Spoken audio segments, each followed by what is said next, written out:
Assalamualaikum warahmatullahi wabarakatuh. Pada pertemuan kali ini kita akan belajar tentang ikatan logam dan tentang ikatan campuran ion kovalen. Nah, sebelum mempelajari kedua materi tersebut, di sini akan dibahas dulu tentang penyimpangan atau kegagalan dari aturan oktet ya. Kenapa dibahas dulu penyimpangan atau kegagalan aturan oktet? Karena banyak senyawa yang tidak oktet ya, tapi ada senyawanya ya. Tidak oktet itu baik kurang dari oktet ataupun lebih ya. Nah, yang pertama, senyawa yang tidak mencapai oktet atau senyawa yang kurang dari 8 elektronnya. Contoh misalkan BCl3, AlBr3 dan BeCl2 ya. Nah, contoh di sini BCl3B, nomor atomnya 5, konfigurasinya 23, Cl17, 287. Nah, struktur Lewis dari BCl3 itu seperti ini. Nah, BCl3 itu adalah senyawa yang tergolong senyawa yang berikatan kovalen. Kenapa? Karena BCl3 ya, itu sifatnya mirip dengan senyawa kovalen daripada senyawa ion. Sehingga BCl3 itu dikategorikan sebagai senyawa kovalen. Jadi di sini B itu tidak melepaskan 3 elektron ya, tapi berikatan kovalen atau menggunakan bersama dengan Cl. Nah, setelah digambar struktur Lewisnya, ternyata B itu tidak bisa oktet ya. Jadi B itu hanya 6 ya. Tapi ada senyawanya dan 6 itu kurang dari oktet ya. Kemudian AlBr3 juga sama ya, walaupun Al itu adalah logam, tetapi ketika menjadi senyawa AlBr3 ya, ketika menjadi senyawa AlBr3 itu sifatnya sama dengan senyawa kovalen daripada senyawa ion, sehingga AlBr3 dikategorikan sebagai senyawa kovalen dan itu tidak mencapai oktet, sama dengan BCl3. Kemudian BeCl2 juga sama ya, tidak mencapai oktet. Yang kedua, senyawa dengan oktet berkembang atau lebih ya, dari 8. Contoh PCl5, SF6, IF3, XEF4. Nah, di sini contohnya PCl5, P nomor atomnya 15, kemudian Cl17 ya.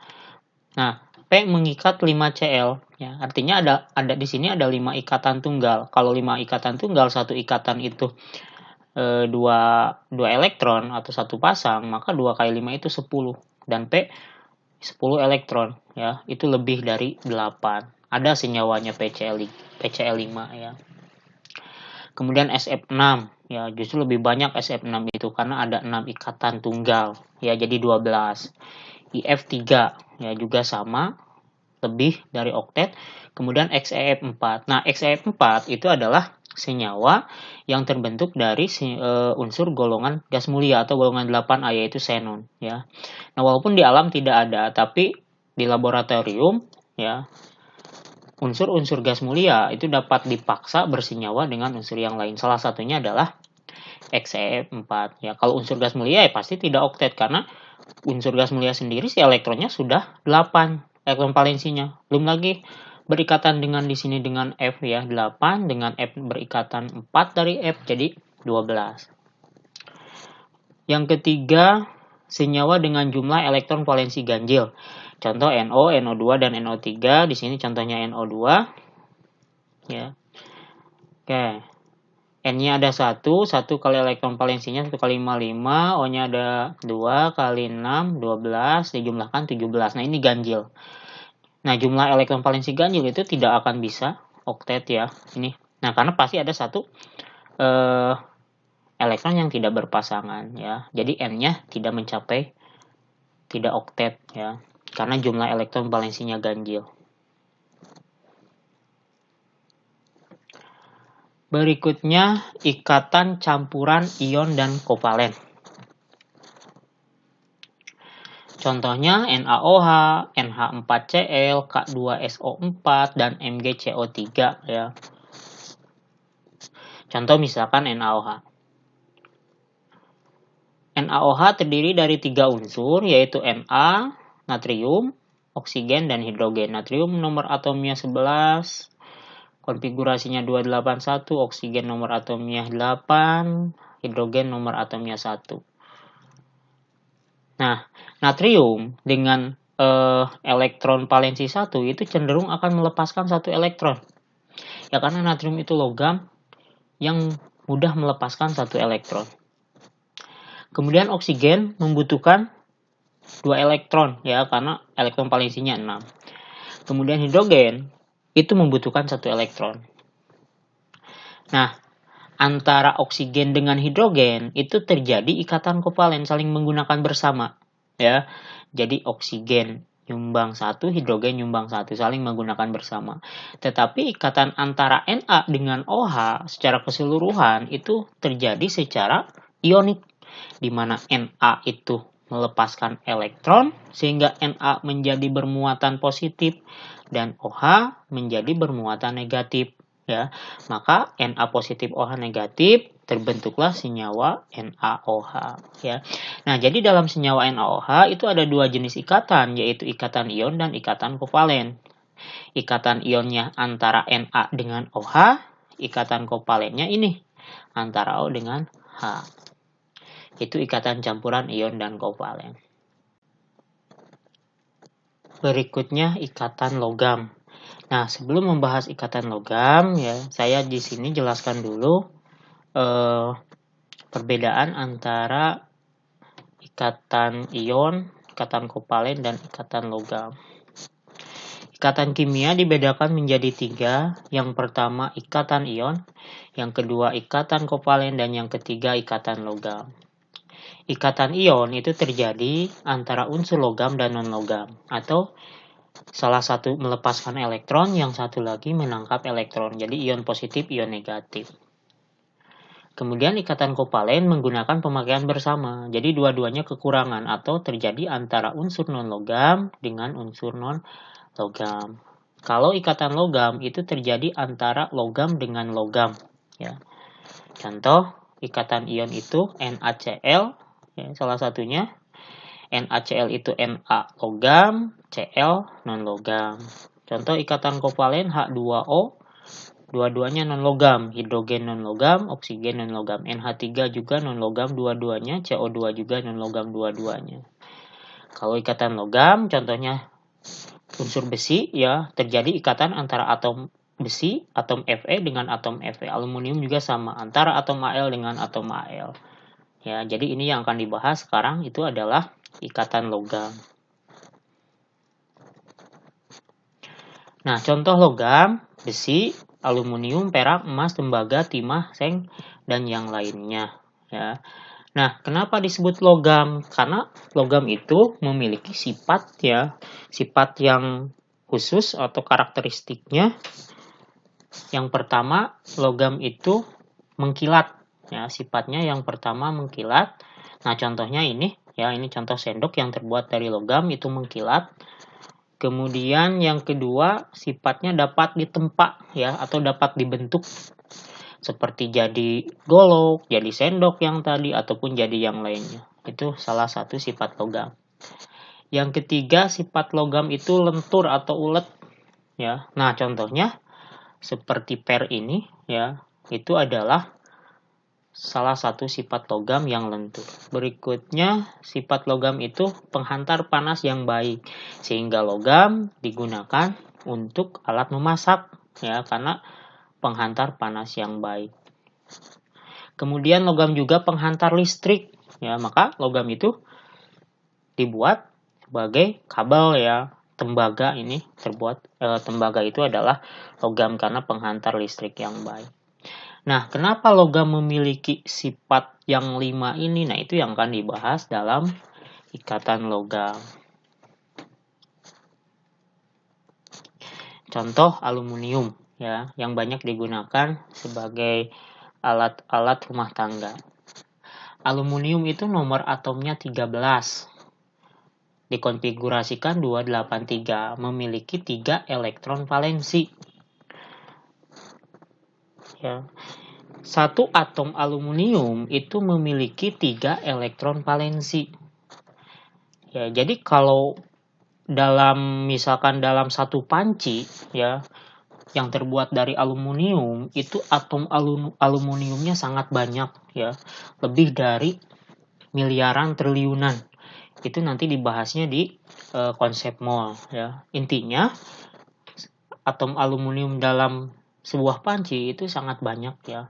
Satu atom aluminium itu memiliki 3 elektron valensi. Kalau 2 jadi 6, kalau 3 jadi 9 ya. Kemudian kalau banyak ya tinggal dikali 3 saja.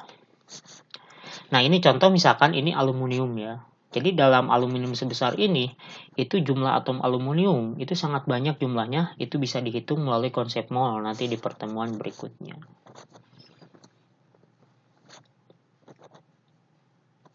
Oke. Kenapa aluminium itu memiliki sifat logam yang 5 tadi? Nah, karena dalam logam ya salah satunya aluminium itu terjadi mobilitas elektron atau mobilitas elektron dalam logam itu sedemikian bebas ya, pergerakannya sedemikian bebas sehingga elektron valensi logam mengalami delokalisasi. Jadi delokalisasi itu pergerakan bebas ya elektron dalam atom logam ya. Atau suatu keadaan saat elektron valensi tersebut tidak tetap posisinya pada satu atom, tetapi senantiasa dapat berpindah-pindah dari satu atom ke atom yang lainnya. Itu disebut dengan delokalisasi elektron. Nah, elektron-elektron valensi tersebut berbaur sehingga menyerupai awan elektron atau lautan yang membungkus ion-ion positif logam di dalamnya. Ya. Nah, seperti ini. Jadi ini atom logam. Nah, ini adalah lautan elektron. Sehingga dapat menjelaskan kenapa logam memiliki sifat atau karakteristik yang 5 tadi. Untuk lebih jelasnya, di sini akan dijelaskan melalui video ya. Oke, misalkan ini adalah atom logam ya, atom logam. Nah, dalam atom logam ini terdapat lautan elektron valensi yang dapat bergerak seperti ini ya, dapat bergerak, dapat berpindah-pindah di elektron valensi dari satu atom ke atom yang lainnya atau yang disebut dengan delokalisasi elektron ya. Jadi si elektron valensinya itu dapat berpindah-pindah atau yang disebut dengan delokalisasi elektron. Nah, adanya delokalisasi elektron itu dapat menjelaskan kelima karakteristik atau sifat dari logam yang tadi ya. Nah, sekarang perbandingan antara ikatan logam, ikatan ion, dan ikatan kovalen. Nah, kalau tadi ikatan logam terjadinya delokalisasi, kalau ini ikatan ion udah dijelaskan ya, antara ion positif dengan ion negatif. Kalau ini ikatan kovalen menggunakan bersama pasangan elektron ya. Jadi itu perbedaan antara ikatan logam yang tengah ini ikatan kovalen dan ikatan ion. Oke, sekarang penjelasan kenapa logam itu mengkilat ya. Kenapa logam itu memiliki sifat mengkilat? Oke. Nah, di dalam ikatan logam itu terdapat elektron-elektron bebas ya. Sewaktu cahaya jatuh pada permukaan logam, maka elektron bebas akan menyerap energi cahaya tersebut. Elektron-elektron akan melepas kembali energi tersebut dalam bentuk radiasi elektromagnetik dengan frekuensi yang sama dengan frekuensi cahaya awal. Oleh karena frekuensinya sama, maka kita akan melihatnya sebagai pantulan cahaya yang datang. Pantulan cahaya tersebut memberikan permukaan logam seperti tampak mengkilat ya. Itu penjelasan kenapa logam itu memiliki sifat mengkilat. Yang kedua, kenapa logam memiliki sifat konduktor atau penghantar listrik dan panas yang baik. Jadi ketika diberi panas ya, maka panasnya itu akan dihantarkan oleh elektron yang terdelokalisasi tadi atau elektron yang bergerak tadi. Begitu juga arus listrik yang dialirkan ya, arus listriknya akan dihantarkan oleh elektron yang bergerak tadi atau yang terdelokalisasi tadi. Jadi itu jawaban atau penjelasan kenapa elektron ya, kenapa ikatan logam atau kenapa logam itu dapat menghantarkan listrik ya, dan dapat menghantarkan panas. Sekarang kenapa logam itu ya, kenapa logam itu dapat ditempa? Nah, ini contoh senyawa ion ketika dipukul dengan palu seperti garam dapur itu akan hancur ya. Nah, karena garam dapur itu terbentuk dari ion positif dan ion negatif, ketika dipukul dengan keras itu akan terpisah ya seperti ini antar atomnya sehingga akan mudah pecah. Nah, tapi logam itu ketika dipukul itu tidak gampang patah ya, tidak gampang rusak. Jadi penyok ya atau dapat dibentuk. Nah, ini penjelasannya. Nah, seperti ini. Kenapa logam itu dapat ditempa ketika dipukul ya? Yang bergeser itu adalah atom logamnya saja. Tetapi ikatan-ikatan ini ya atau elektron-elektronnya itu tetap ya, elektron-elektronnya tetap elektron yang bergeraknya. Jadi yang bergeser itu hanya atom-atomnya saja sehingga ketika dipukul itu penyok ya atau dapat dibentuk.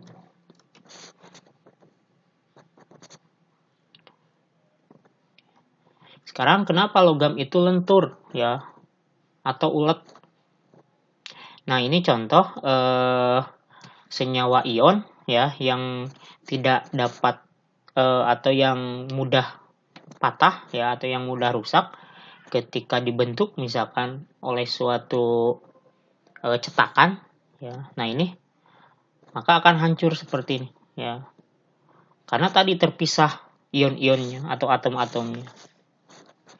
Tapi ketika logam misalkan dipanaskan kemudian dimasukkan ke dalam cetakan ya, itu akan membentuk ya atau seperti kawat yang ulet ya, bisa dibuat tali karena ketika misalkan dimasukkan ke dalam cetakan seperti ini, seperti tadi penjelasannya, yang akan bergeser itu hanya atom-atomnya saja sehingga atau lautan elektronnya tetap ya. Nah, sehingga dapat dibentuk logam itu.